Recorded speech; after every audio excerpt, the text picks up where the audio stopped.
This video, Go On, I Am With You, is about supporting a dementia resident through their journey. Dementia residents consider that they're very much living when they're in a dementia facility. They don't consider that they're dying, and indeed they're not. It's not like in a hospital. Unless they've got a bilateral diagnosis, which is affecting them, most dementia residents are healthy, elderly people, except they've just got a memory problem. So, and dementia is a slow process, especially with Alzheimer's and vascular dementia. So, the supporting them all the way through is a very big thing to enable them to manage, because it's a difficult and demanding journey. And the more that they've got support, someone they can lean on a little, hopefully a partner, if not, a daughter or a friend, then it makes it so much easier for them to be able to manage this difficult journey. Okay, so in terms of, okay, I'm there to support you. Go on, I'm there to support you. You need to, it's really good if you can be a cheerleader for the person, really encourage them for their successes and their achievements. So for example, if you've been walking with them and you've been trying to build up their exercise capacity, because they've put on a bit of weight, say, and they've got a bit slower, and you've been going around the corridors and building up their fitness, and they've built up their capacity to go, 2 times around the unit rather than 1 time around the unit, then congratulate them. Oh, Mum, that's fantastic. You're doing so well. You're getting fitter and stronger. Oh, well, dear, thank you very much. I do feel a little bit better having picked my fitness up. So, or if, they're not eating very well and you've, changed their diet, rather than having cakes at, morning and afternoon tea, which they didn't like anyway, they're now eating, sandwiches or savouries, say, and their appetite's picked up. Yeah, just compliment them on that and the efforts.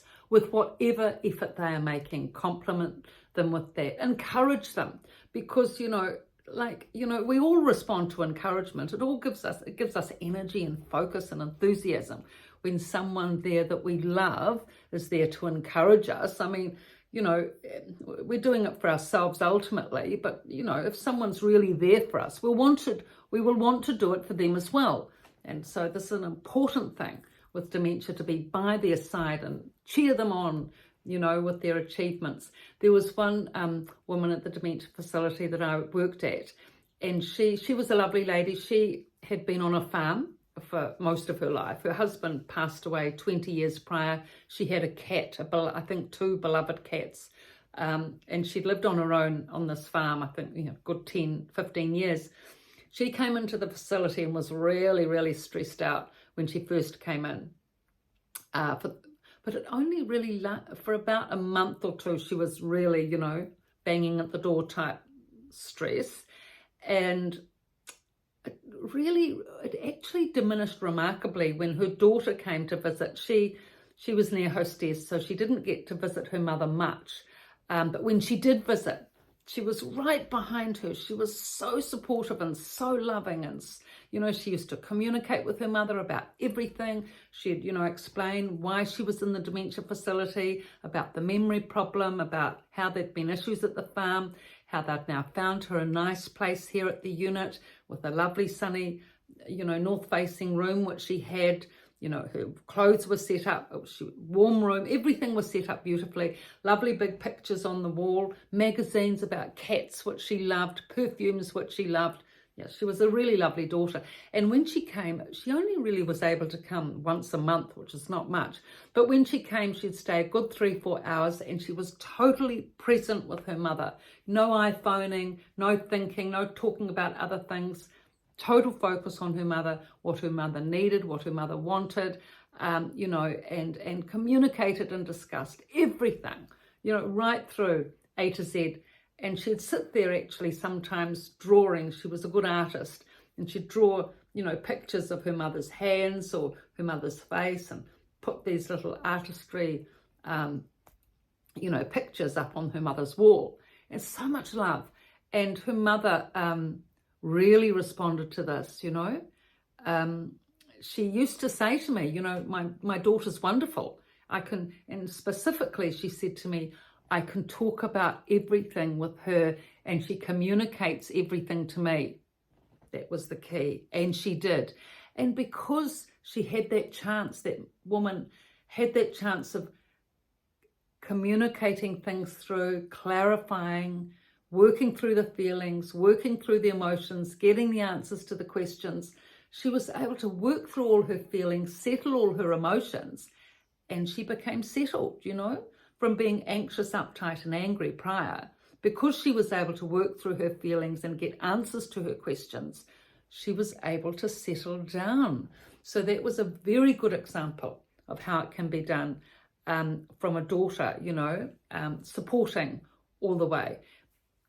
So, you know, there was another example of a son who actually, he was a farmer. He lived, you know, 2-3 hours away up in North Canterbury. Couldn't see his mother often either, you know, similarly, because he was so far away.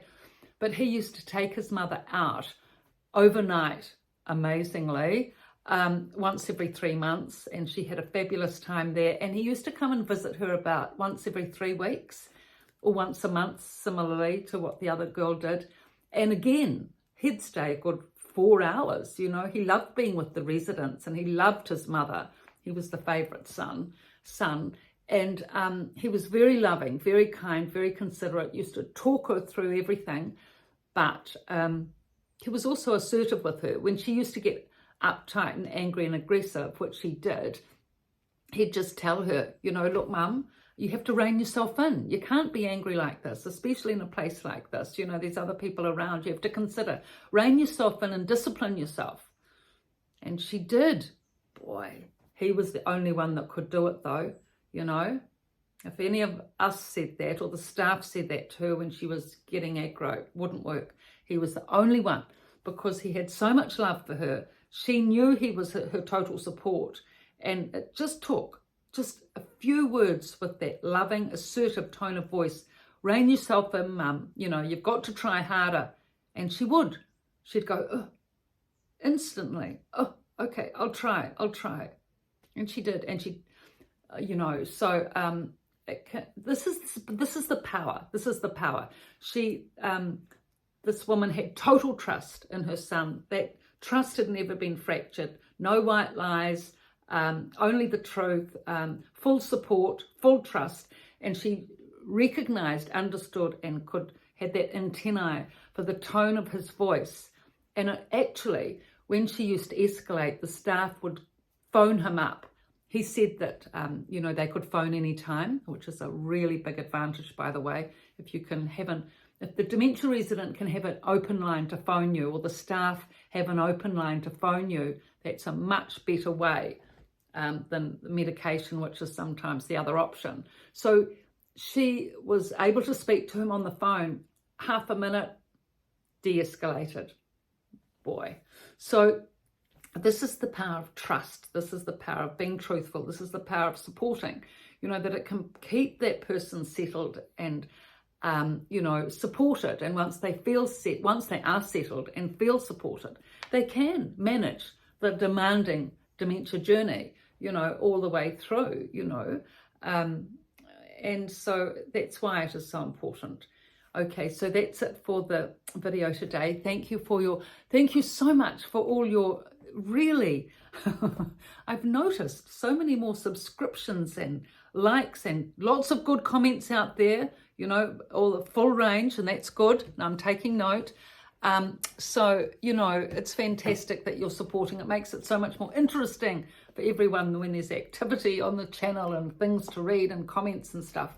So the 2 books, The Resident's Voice and The Resident's Rise, are you can get from my website, www.pietavalentine.com, link below in the description. And there's lots of extracts from radio interviews from America and Australia on the website under reviews, which you can look at. And also the videos, 25 videos from both books, the setup videos I call them, from 25 videos going into the dementia unit, 25 videos on when you're in the dementia unit, all positive practical techniques of what you can do as a friend or family member for a relative in a dementia facility.